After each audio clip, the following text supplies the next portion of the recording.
Nah, jadi sholat berjamaah hukumnya sunnah muakkadah menurut mayoritas madhab Imam Syafi'i, ulama-ulama madhab Imam Syafi'i, kecuali Imam Nawawi ad-Dimashqi. Beliau berpendapat bukan sunnah muakkadah tapi fardu kifayah. Nah, jadi sholat berjamaah hukumnya fardu kifayah. Artinya kalau di satu wilayah tidak ada satupun orang yang mengerjakan sholat berjamaah, maka satu kampung dosa semuanya gitu. Satu kampung berdosa semuanya.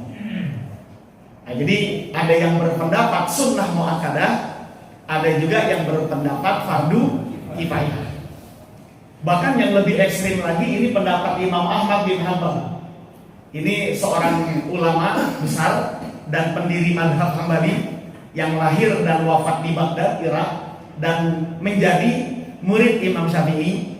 Ini guru sama murid beda pendapat ya. Gurunya bilang sunnah muakkadah, tapi kalau muridnya bilang fardu ain.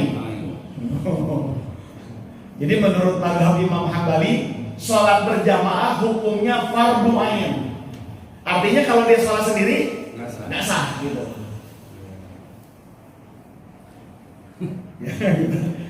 Makanya di antara keempat imam madhab besar, ini yang paling keras dalam mengemukakan pendapat itu Imam Hambali. Imam Hambali.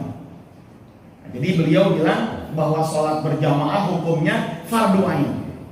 Sebagaimana halnya hukum mengerjakan sholat Jumat. Nah, sholat Jumat kan hukum berjamaahnya fardu ain ya. Nggak bisa dititipin tuh. Lu nggak Jumatan, ya gue titip aja, nggak bisa begitu ya. Nah, jadi harus semua lelaki mengerjakan sholat Jumat. Nah, karena berjamaah dalam sholat Jumat hukumnya fardu ain. Nah, jadi nggak bisa diwakilin. Nah, tapi kalau sholat fardu 5 waktu, asal sudah ada yang mewakilin, yang lainnya gugur kefarduannya. Kemudian sholat berjamaah, sholatul jamaati fi ada'i maktubatin sunnatun muakkadatun. Sholat berjamaah dalam pelaksanaan maktubah, sholat fardu 5 waktu yang adaan, bukan yang qadaan. Itu hukumnya sunnah muakkadah kalau di kitab ini. Di kitab lainnya fardu kifayah menurut Imam Nawawi ad-Dimashqi. Ini hukumnya sunnah muakkadah. Di sini ada penekanan adaan yang tunai. Artinya kalau yang kodok enggak, ya. Yang kodok udah sendiri aja.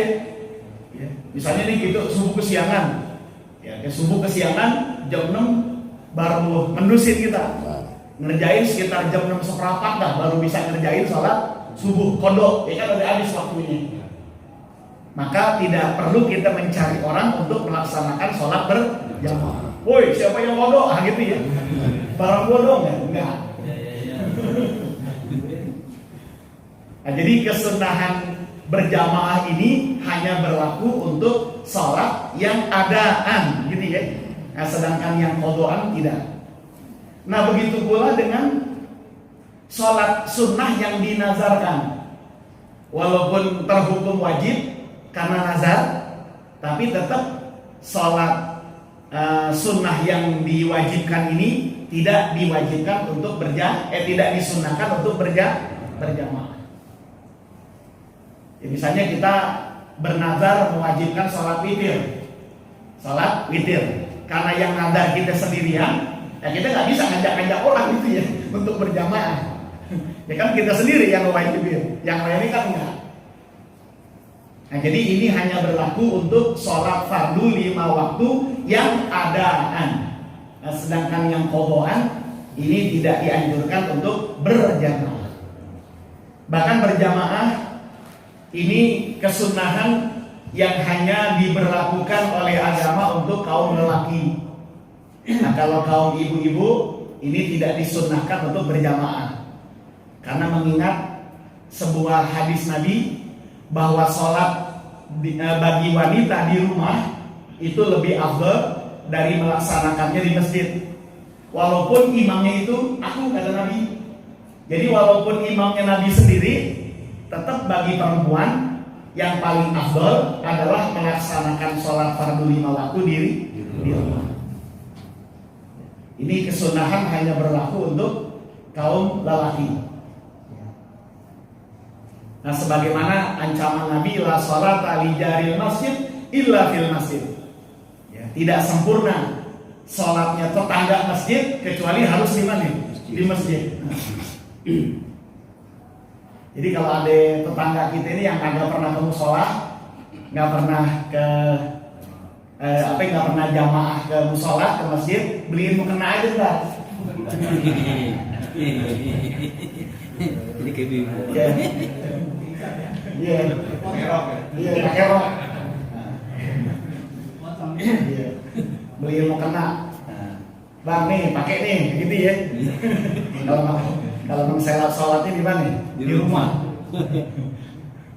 Ya bahkan kan Nabi pernah mengancam untuk membakar ya rumah seorang munafik yang tidak mau sholat berjamaah. Hanya ancaman, tapi nggak terwujud sih ya. Hanya ancaman aja.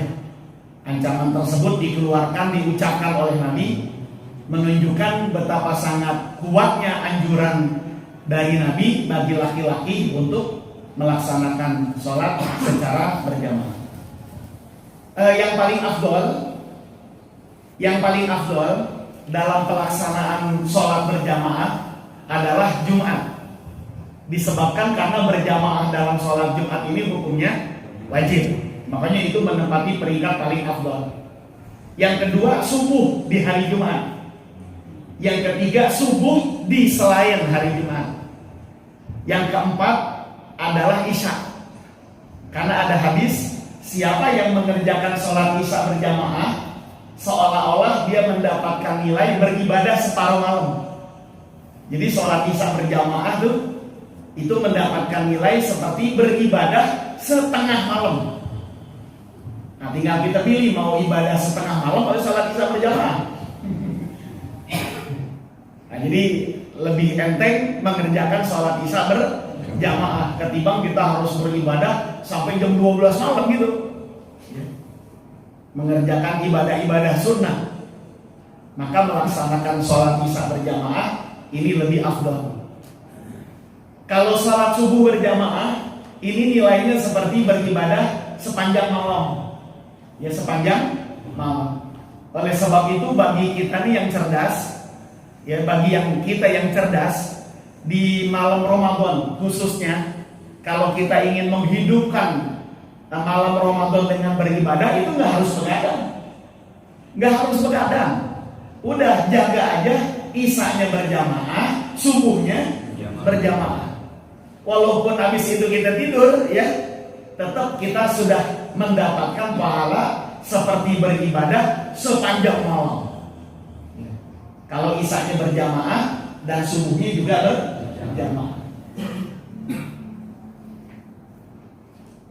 Nah, kemudian setelah isya asar, habis asar zohor maghrib paling belakang. Ya, makanya maghrib paling ramai kan. Ya kan yang murah kan ramai ya.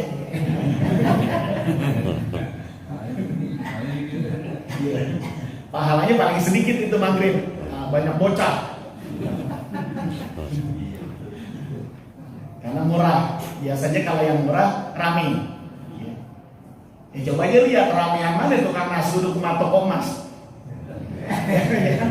Lebih ramai tukang nasi uduk. Ya, jam 7 jam 8 aja habis sudah. Toko emas dari buka pagi sampai malam belum tentu ada yang beli kan gitu ya. Karena saking apanya mahal. Saking mahal. Iya.